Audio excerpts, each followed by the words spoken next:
వాడను జన్మించిన దానను ఆయన త్యాగానికి గుర్తుగా ఇదిగో నేను ఈ పాలిభాగం తీసుకుంటున్నాను, నేను ఈ రొట్టెలో ద్రాక్షారసంలో పాలిభాగం తీసుకుంటున్నాను. ఇది నేను చిరస్మరణీయంగా గుర్తు పెట్టుకోవాల్సినటువంటి కట్టడ, నా బాధ్యతలను నాకు గుర్తు చేస్తున్నటువంటి ప్రభు యొక్క ప్రభావవంతమైన కార్యము అని గుర్తుపెట్టుకోండి. ఇది మర్చిపోయి రొట్టెలకు శక్తి వస్తుంది, ద్రాక్షారసాలకు శక్తి వస్తుంది అంటే మీరు కూడా లోకస్తుల్లాగా పదార్థాల మీదకు దృష్టి నిలుపుతారు. పదార్థాల మీద కాదు దృష్టి నిలపవలసింది, ప్రభువు మీద నిలపాలి దృష్టి. అది మీ స్మరణకు గుర్తురాలి. ఒక ఎగ్జాంపుల్ చెప్పి నేను ముగిస్తాను. మంగళసూత్రాలు వేసి తిరుగుతున్నారు అక్క చెల్లెమ్మలందరూ. భర్త ఇంపార్టెంటా, మంగళసూత్రం ఇంపార్టెంటా? కరెక్ట్గా చెప్పాలి. భర్త ఉండబట్టే దేనికి విలువిచ్చాం? మంగళసూత్రానికి విలువిచ్చాం. భర్త ఉండబట్టే ఉంగరానికి విలువిచ్చాం, అంతేనా? అదే భర్తే లేనప్పుడు వాటితో ప్రయోజనం లేదు. క్రీస్తుని బట్టే రొట్టెకు విలువ పెరిగింది, క్రీస్తుని బట్టే ద్రాక్షారసానికి విలువ పెరిగింది.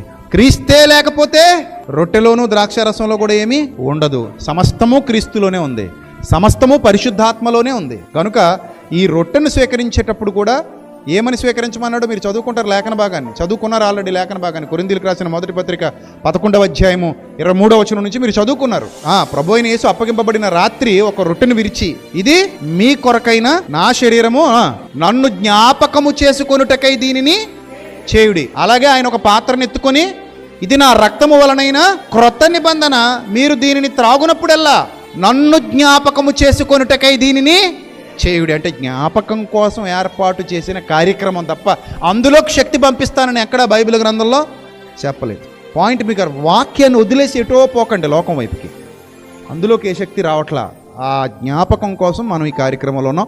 ఇప్పుడు ఆ రొట్టె తీసుకునేటప్పుడు ప్రభు యొక్క శరీరానికి సాదృశ్యంగా జ్ఞాపకంగా తీసుకుంటున్నాం. ఇప్పుడు మా కళ్ళ ముందు నా క్రీస్తు కదులుతాడు, సిలువ వేయబడిన వాడైనట్టుగా ఆయన మీ కన్నులు ఎదుట ప్రదర్శింపబడిన కదా అన్నాడు గలతీ పత్రికలో. కాబట్టి ఆ సిలువ త్యాగాన్ని ఎప్పుడు దృష్టిలో పెట్టుకోండి, అప్పుడు మీరు లోకంలో కలిసిపోరు.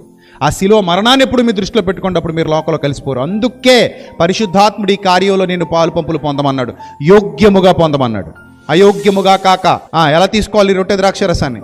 యోగ్యంగా, ప్రభు యొక్క సిలువ మరణాన్ని హృదయంలో ఉంచుకున్నవారుగా ఈ యొక్క కార్యంలో మీరందరూ పాలిభాగస్తులు కావాల్సిన వారై ఉన్నారు. అలా లేనప్పుడు మీరు శాపగ్రస్తులు అవుతారు. సాధారణంగా ఏదో వచ్చాము తీసుకుంటున్నాం, యోగ్యత లేదు, ఏమీ లేదు, మనం ఇష్టం వచ్చినట్టుగా బతుకుతూ ఉంటాం. ప్రభు యొక్క మరణానికి, ఆయన త్యాగానికి విలువ ఉండదు మా బ్రతుకుల్లో. కానీ వచ్చి రొట్టె ద్రాక్షరసం ప్రార్థన చేసుకుని సిలువ పాట పాడుకుంటూ తింటామంటే కనుక అది ప్రయోజనకరం కాదు. కాబట్టి మీ భక్తి జీవితాన్ని పరీక్షించుకోవాలని మరొకసారి మీ అందరికీ తెలియజేస్తూ, మీ స్వార్థ పరిచర్య విధానం ఎలా ఉందో పరీక్షించుకోవాలని మీ అందరికీ మరొకసారి తెలియజేస్తూ నా యొక్క ఈ హెచ్చరికలు ముగిస్తున్నాను.